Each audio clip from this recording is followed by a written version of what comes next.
Assalamualaikum warahmatullahi wabarakatuh.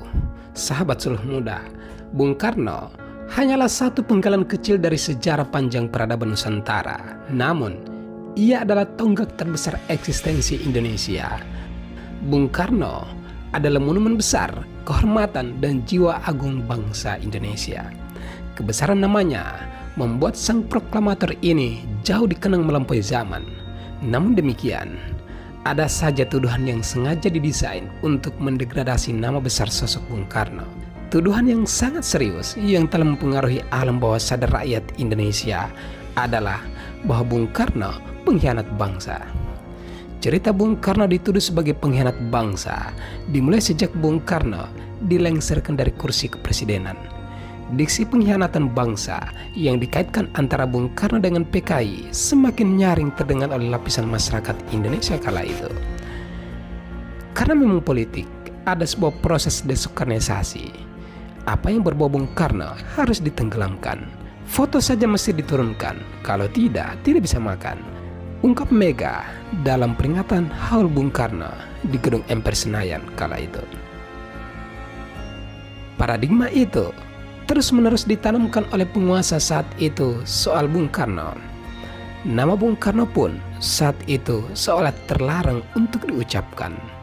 Padahal seperti yang kita tahu bahwa kedekatan Bung Karno dengan kelompok kiri maupun kelompok kanan semata-mata hanya karena demi menjaga keutuhan NKRI.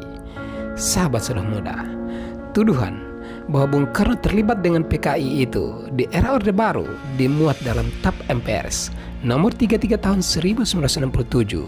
Pada pasal 6 disebutkan bahwa pejabat Presiden Soeharto diserahkan tanggung jawab untuk melakukan proses hukum secara adil dengan membuktikan dugaan pengkhianatan Bung Karno.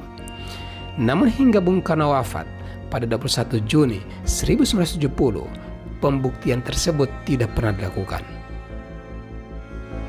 Melalui TAP MPR nomor 1 tahun 2003 tentang meninjau kembali materi dan status hukum TAP MPRS atau MPR sejak tahun 1960 hingga 2002, TAP MPRS nomor 33 tahun 1967 dinyatakan sudah tidak berlaku lagi. Sejarawan sekaligus akademisi Fakultas Ilmu Budaya UI, Abdurrahman, menyatakan bahwa ada banyak teori terkait dugaan keterlibatan Bung Karno dalam PKI dan peristiwa G30 SPKI.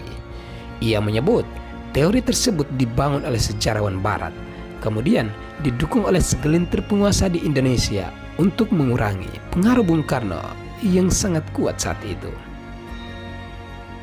Ada cerita yang menarik datang dari Presiden kelima, Megawati Soekarno Putri, saat menjadi pembicara di Sesko ABRI. Di tengah diskusi itu, tiba-tiba ada pertanyaan terkait Bung Karno yang sangat mengagetkan dari seorang anggota Tentara Nasional Indonesia dengan pangkat Letnan Kolonel. Saat itu, Letkol menanyakan hal yang tidak pantas soal Bung Karno. Letkol bertanya, menurut Ibu, Soekarno pengkhianat atau bukan?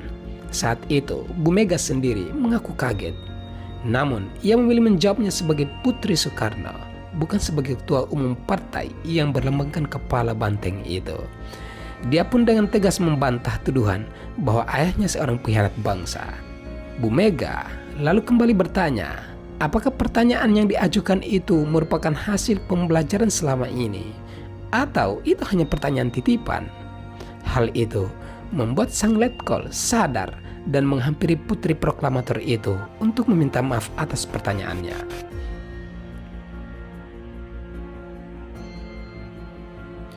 Rahmawati mengatakan sangkaan pengkhianat terhadap ayahnya telah memberikan dampak buruk bagi keluarganya baik secara hukum maupun politik. Selain itu, menurutnya keluarganya sering mendapat tekanan berupa teror, intimidasi, dan perampasan hak seperti sulitnya memperoleh pendidikan formal karena diklaim komunis. Namun demikian, pada tahun 2012, Presiden ke-6 Susilo Bambang Yudhoyono menganugerahkan pahlawan nasional kepada Bung Karno sebagai bukti bahwa Bung Karno bukanlah seorang pengkhianat bangsa, melainkan seorang pahlawan bangsa. Pemberian gelar pahlawan nasional kepada Presiden pertama Republik Indonesia ini juga diharapkan mampu mengakhiri stigma negatif yang sempat melekat pada dirinya sebagai pengkhianat bangsa yang didirikannya sendiri.